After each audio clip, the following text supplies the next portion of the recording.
waaw loolu mënuma satisfaire parce que xam nga électricité moom dafa doon loo xam ne moom bi mu koy bind ci PSE da ko dugal ci li ñuy wax ci point bi ñuy wax compétitivité dimension sociale bi sax jiitaluñu ko woon dimension sociale bi nag am na ci solo ndax ñëpp xam nañ ni li courant di représenté ci poosu sénégalais yi xaw naa métti ci dëkk boo xam ne ndóol bëri na fi waaye ma jël ci pàcc bi ñu ko jëlee ñoom rek mooy compétitivité électricité mooy fexe ba yi nga xam ne mooy gàllankoor suñu économie ba mënuñoo compétitif lu mel ni liggéey bi bokk ci facteur travail lu mel ni énergie parce que soo amul énergie munoo transformer munoo commerce munoo conserver munoo def dara ak yu mel noonu mu jëloon ci ñu def seen diagnostic ba pare mu wax ni moom objectif am mooy électricité boobu dina ko wàññi ba mu nekk diggante 60 francs le kilowatt ak entre 60 francs et 90 francs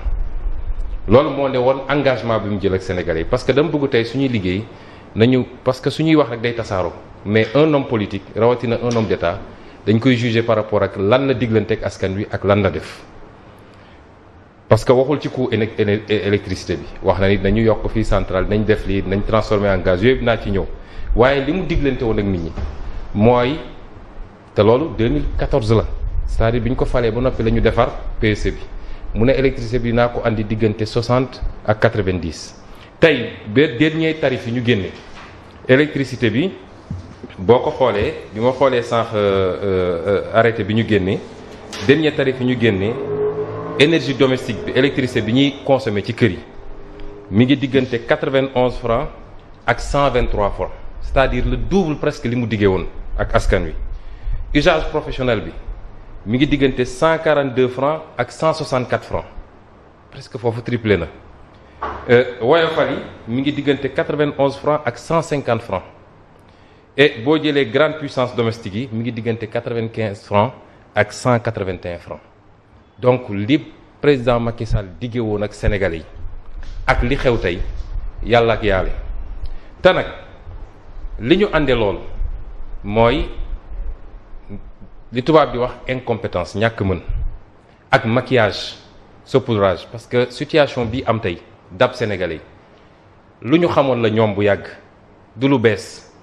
daaw bi ñuy dem Paris veille élection yi annoncé ni Sénélec def na bénéfice 30 milliards moom mu jëloon sax sur lui un peu avant ça neen wàññi naa électricité bi de 10% en moyenne day varier mais en moyenne de 10% jamono ji ñu koy wax ñoom ñi ngi injecté 100 milliards ci Sénélec parce que xamoon nañ ni Sénélec mënatul demal boppam kon yii mu wax nii ni ñoom la ñuy def tey gaz li tax muy xaar ba 2022 tey am nañu gaz fii Gadiaga Sénégal 28 mètres cubes jour la ciy am.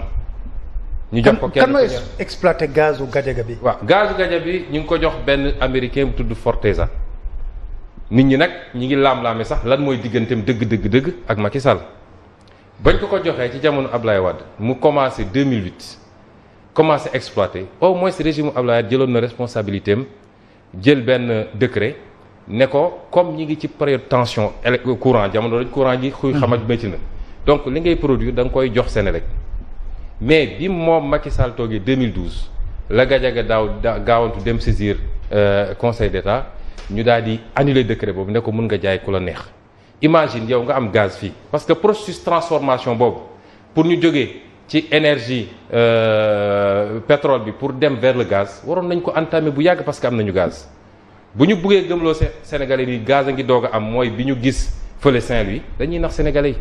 mais ay intérêt occulte yu ne ci suuf ba tax ñu am potentiel boobu muy génn Sénégal ay quantité yoo xam ne kenn ci ñun mënu koo wax Sénégal di ci am 28 mètres cubes jour donc te loolu rek mënoon na tey permettre ñu commencer transition vers le gaz depuis très longtemps waxuma nag les énergies renouvelables nga xam ne on est en retard réew moo xam ne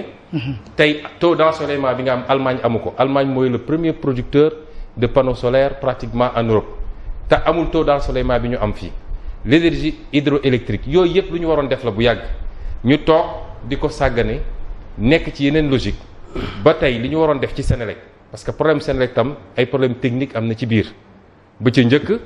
mooy Sénélec dañ ko bàyyi benn monopole boo xam ne depuis la production le transport la commercialisation ñu bàyyi ko mu tënku ci benn boobu. Senelec amul organe de régulation parce que organe de régulation du secteur de l'énergie moom ci boppam amul autonomie dafa dépendre ci Senelec. Senelec moo yor une partie de son budget de son financement luñ ko andil tey mu valider ko tous les 3 ans politique bi Senelec andi da koy valider